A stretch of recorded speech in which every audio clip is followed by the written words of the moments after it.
एक बनारस का कांड मैं आपको सुना रहा हूँ जिसका शीर्षक होगा बीएससी की छात्रा साधु अध्यापक के साथ फुर्र। भाव है 4 लाइन कवि का कि गजब है समय आ गया इस धरा पर, कौन यहाँ साधु या कौन बदमाश है। मोहब्बत में पागल हो बहुतों को देखा, मगर आज मिलती कथा बेकयास है।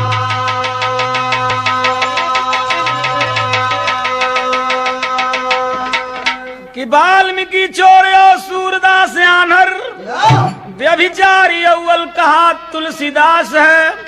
सुनिए मिसाल एक कल युग में यारों, बनारस की घटना सही एक खास है।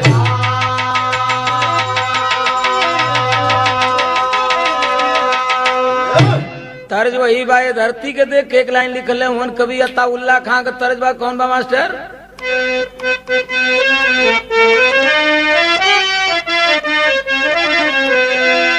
अरे तुझे भूलना मैं चाहा लेकिन भुला न पाया, तुझे भूलना मैं चाहा लेकिन भुला न पाया, भूलना मैं चाहा लेकिन भुला न पाया।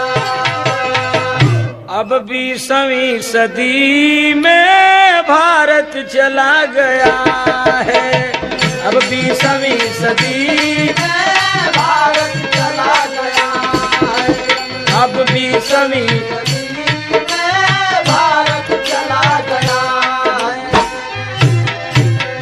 अरे अब 20वीं सदी में यह भारत चला गया है, भारत चला गया है। आडंबरों का घेरा इसमें समा गया है, आडंबरों का घेरा इसमें समा गया है, आडंबरों का घेरा इसमें समा गया है। और अब 20वीं सदी में यह भारत चला चला भारत चला गया है, चला गया है। कि अरे 20वीं सदी में यह भारत चला गया है, कि आडंबरों का घेरा इसमें समा गया है, आडंबरों का घेरा इसमें समा गया है, आडंबरों का घेरा इसमें समा गया है। कहाँ की कहानी है, भाव है कवि का। सही घटना है कहानी ना मैं सुनाता हूँ, एक अध्यापक था मैं सच्ची गीत गाता हूँ। दैनिक जागरण 28 जून बात सही, चलिए कराता हूँ टीचर से मुलाकात सही। बनारस नगर अपने आप में निराला है, कोई है राजा कोई यहाँ पर दिवाला है। चौक थाने के अखाड़े पर साधु आया है, मोहनदास नाम अपना वो बताया है। 12 भाषा में साधु वह बात करता था, किसी के प्रश्न का जवाब दिया करता था।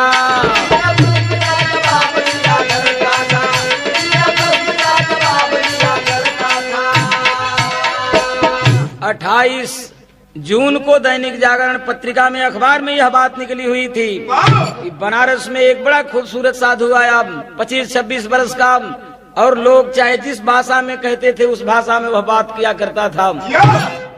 बड़ा विद्वान है, बड़ा विद्वान है, बहुत अच्छा है, बहुत सुंदर है, बहुत अच्छी पर्सनालिटी है। हल्ला हो गया बनारस में कि इस स्वरूप का कोई आज तक और इतना जानकार कोई आज तक साधु नहीं आया था। हल्ला हो गया बनारस में। भाव है कवि का, तरज वही बाकी लैला मजनू दो बदन एक जान थे। लैला मजनू दो बदन एक जान थे, लैला मजनू दो बदन एक जान थे। अरे दोनों अपने प्यार में परेशान थे, लैला मजनू दो बदन एक जान थे। लैला मजनू दो बदन एक जान थे, लैला मजनू दो बदन एक जान थे। हल्ला हो गई बनारस में कि मच गई शोहरत गजब का भेष है। मच गई शोहरत गजब का भेष है, मच गई शोहरत गजब का भेष है। अरे सत्यता में संत का संदेश है, मच गई शोहरत गजब का भेष है।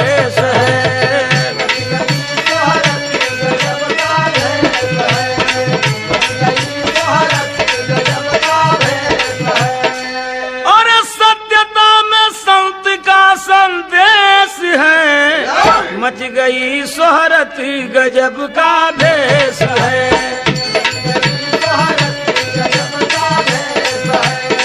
मच गई शोहरत गजब का भेष है। अरे सही संतोष धरती चल रही,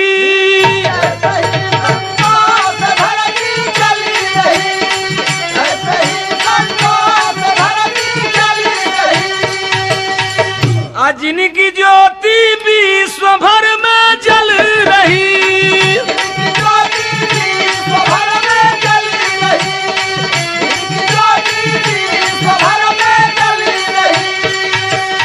अरे भव्य यह संतों का भारत देश है, मच गई शोहरत गजब का भेष है।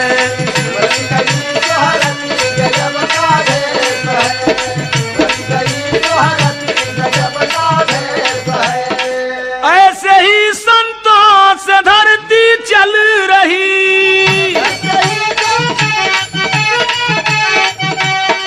जिनकी ज्योति विश्व भर में जल रही।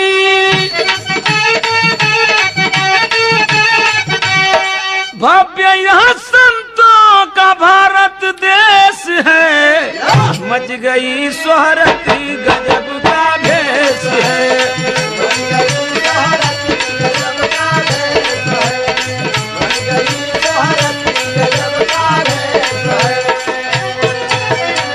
चारों तरफ हल्ला हो गया कि गजब यह साधु है, और ऐसे ही साधुओं के बल पर यह धरती टिकी हुई है।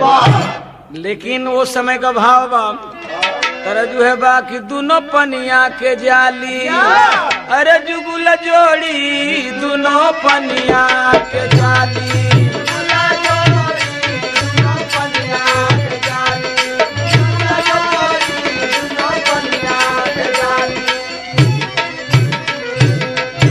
छोटकी के शोभेला हाथे घड़ी लावा,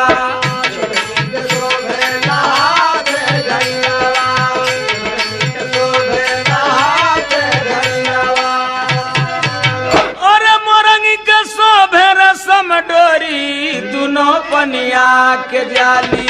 जुगल जोड़ी दोनों पनिया के जाली।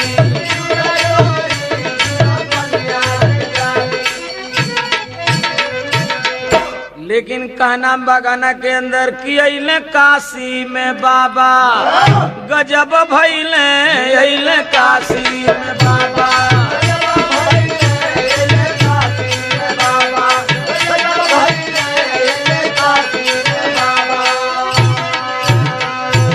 अरे दर्शन बदे तो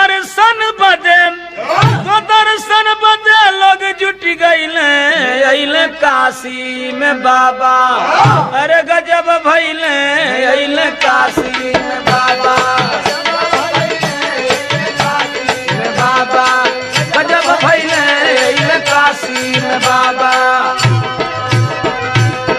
चेलन का लागे लागल भारा मार हो,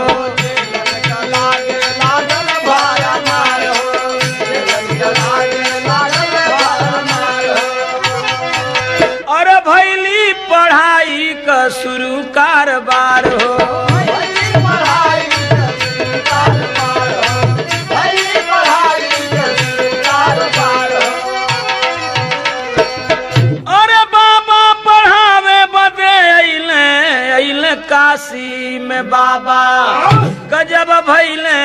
अइले काशी में बाबा।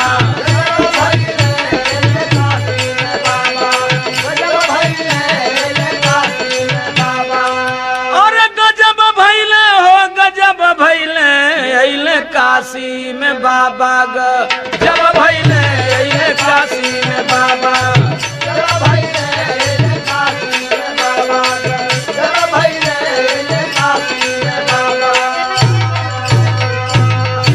ए भैया अइलन जब बाबा काशी के अंदर हल्ला हो गई तो बाबा भी एगो काम सोचे लगलन कि खोले स्कूल एक अब ट्यूशन भइल चालू।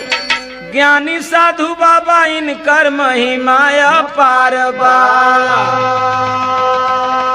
सब भेजवावे लागल अपनी बेटी बेटवन के। टाप करी जाई अब की बेटावा हमार बा। दशाश्वमेध थनवा से अब हो ज कटोरा बाटे। दीनानाथ सेठ जी के आइल विचार बा कि कलौती बेटी मीना अब बीएससी करत बाटे। ट्यूशन को भेजे जहाँ लागल दरबार बा। भेजे जहाँ लागल दरबार बा। ट्यूशन के भेजे जहाँ लागल दरबार बा। ए भैया बाबा खोल दिलन वही आँख आढ़ा पर जवन बात वही स्कूल और ट्यूशन पढ़ावे लगलन। बनारस के लोग अपनी अपनी लइका लइकिन के भेजे लगलन कि बाबा बड़ा ज्ञानी बन। अब बाबा के अपनी लइका लइकिन के भेजब जाता हमनी के लइका फर्स्ट क्लास पास होके लागी। आखिर तो ससुमेध थाना के हौज कटोरा मोहल्ला से दीनानाथ सेठ जी की लड़की बीएससी कर रही थी। नाम था मीना। सोचे कि इसको भी भेज दूं, एक लौती बेटी है, टॉप कर जाएगी तो इससे बड़ी मेरे लिए दौलत क्या होगी। लेकिन जब मीना गइल में पढ़े तो दुए दिन पढ़ ले तो साधु बाबा कहे लगलन कि ये लड़की सुनो मीना तेरा जो है या खेते खेते चूड़िया खरीदे गरुए ना।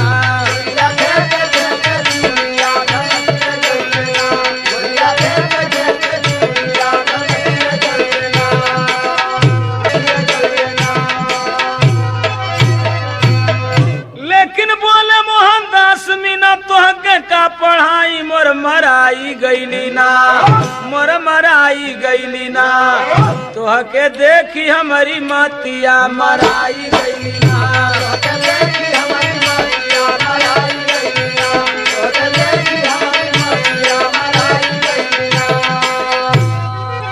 अरे बोले मोहनदास मीना तोहके का पढ़ाई मोर मराई गईली ना। तोहके देखी हमारी मतिया मराई गईली ना। तोहके देखी हमारी मतिया मराई गईली ना। तोहके देखी हमारी मतिया मराई गईली ना। अरे जायसी का छंद तुहई तुलसी का चौपाई।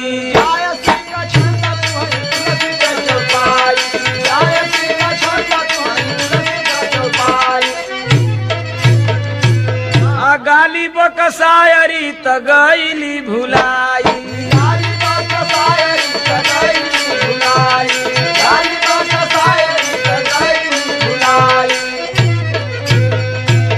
अरे पागल सेक्स पियर बाप कि पागल सेक्स पियर अब का अंग्रेजी पढ़ाई अब समाई गईली।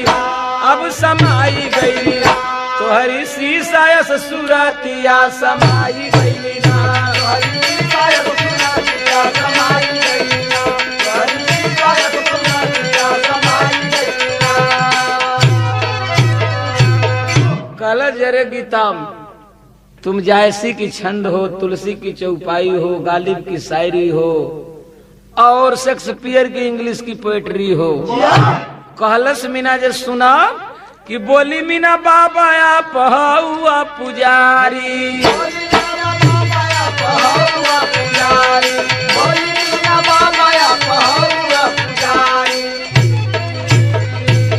अरे ये दर्शन शास्त्र बोला साधु बेसधारी।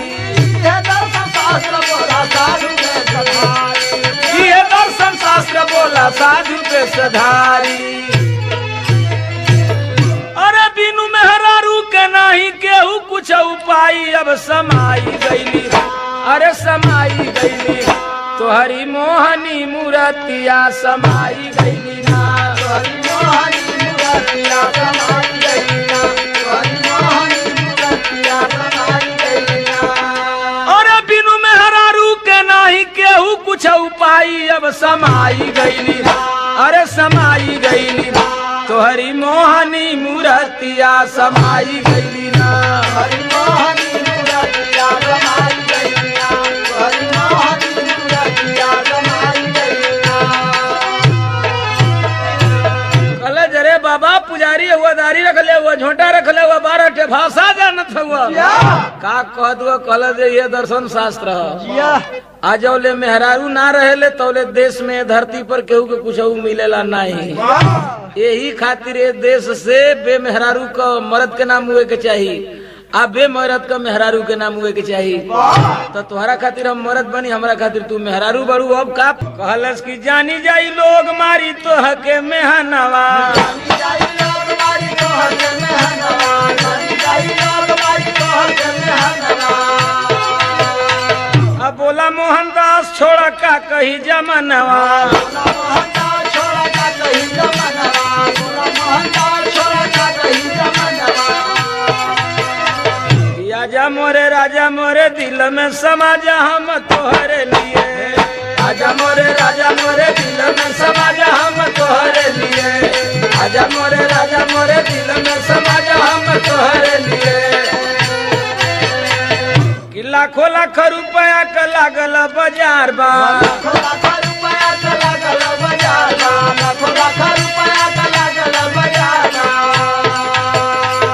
तोरे बिनु मीना सब हमके बेकार बा, तोरे बिनु बिना हम हमके बेकार बा, तोरे बिनु बिना सब हमके बेकार बा।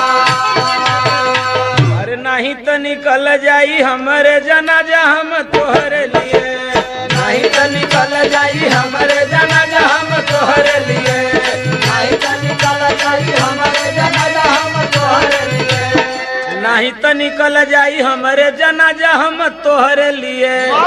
आजा मोरे राजा मोरे दिल में समा जा हम तोहरे लिए, आजा मोरे राजा मोरे दिल में समा जा हम तोहरे लिए, आजा मोरे राजा मोरे दिल में समा जा हम तोहरे लिए।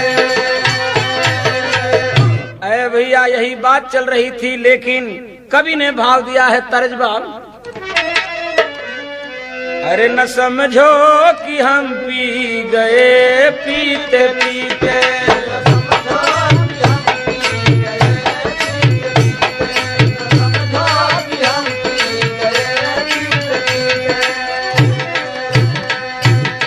अरे थोड़ी सी हम पी गए जीते जीते, न समझो कि हम पी गए पीते पीते।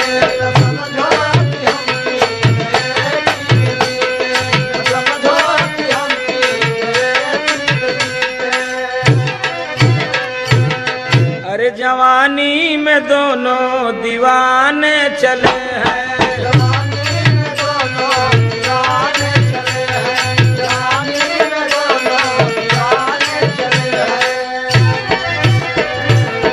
अरे जलती समा पर परवाने चले हैं, जवानी में दोनों दीवाने चले हैं।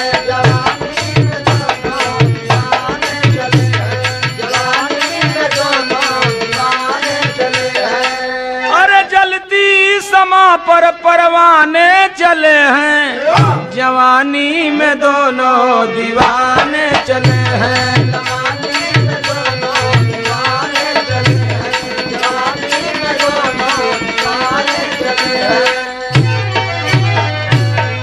का नाम है कवि का कि किसी ने कहा है ये सच्ची कहानी, चढ़ जाए यदि जो मुहब्बत का पानी।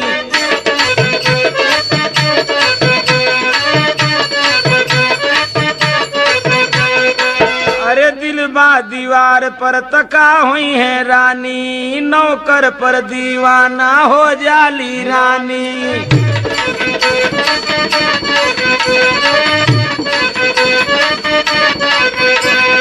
अर्जुन 25 को गौर जमा के, रतिया में बुरिया बिस्तर बनवा के।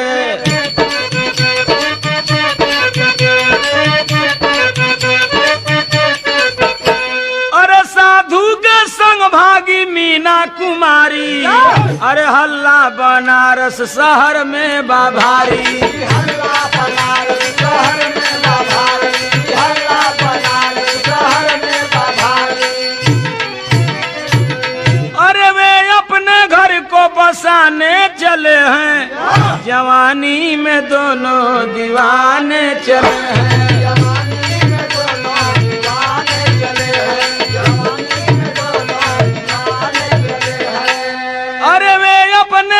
को बसाने चले हैं, जवानी में दोनों दीवाने चले हैं। जवानी में दोनों दीवाने चले हैं, जवानी में दोनों दीवाने चले हैं।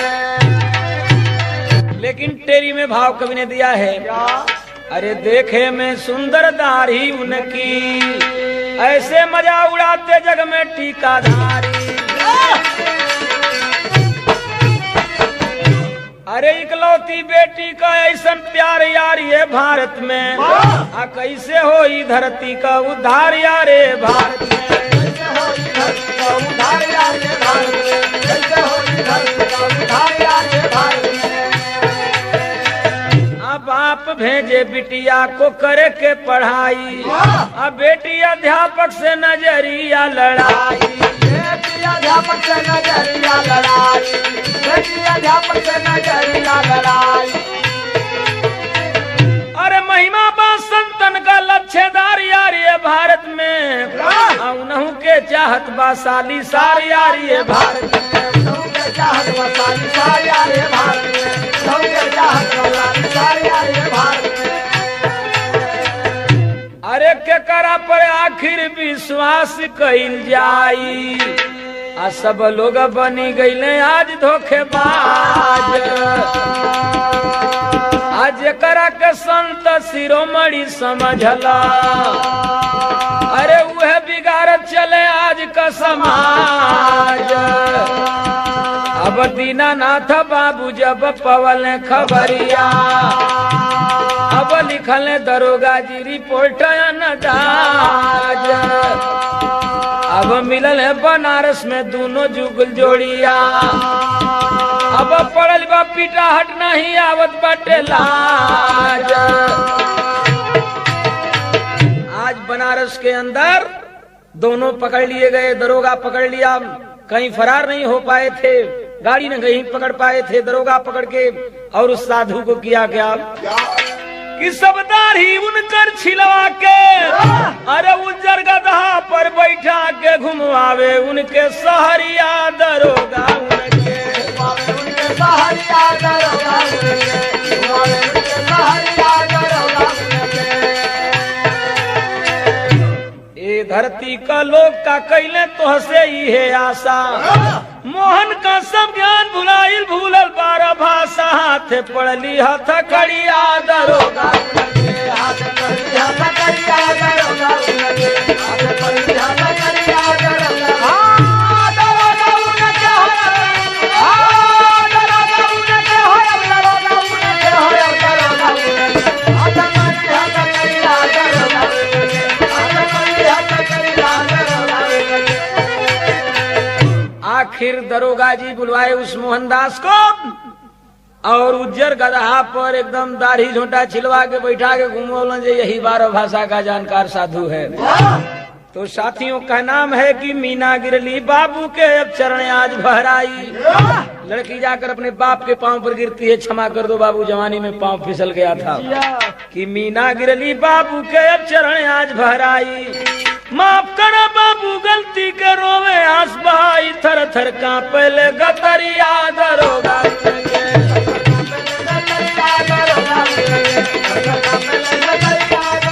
हाँ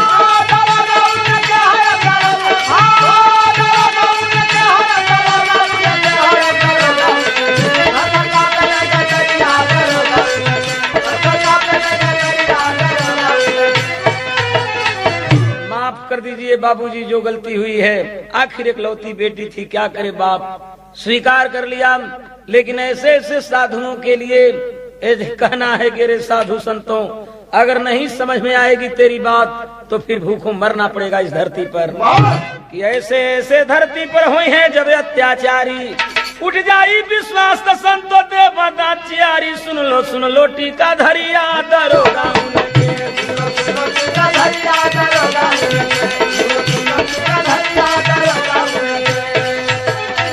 तो कुसुम पराग जद्दू देव गुरु भोला पूज्य हमारे, बाला शिव दर्शन के साथ में गंगा रंग पसारे। देखे में सुंदर दाढ़ी उनकी, गाँव में काशीनाथ कविता के आज सवारी।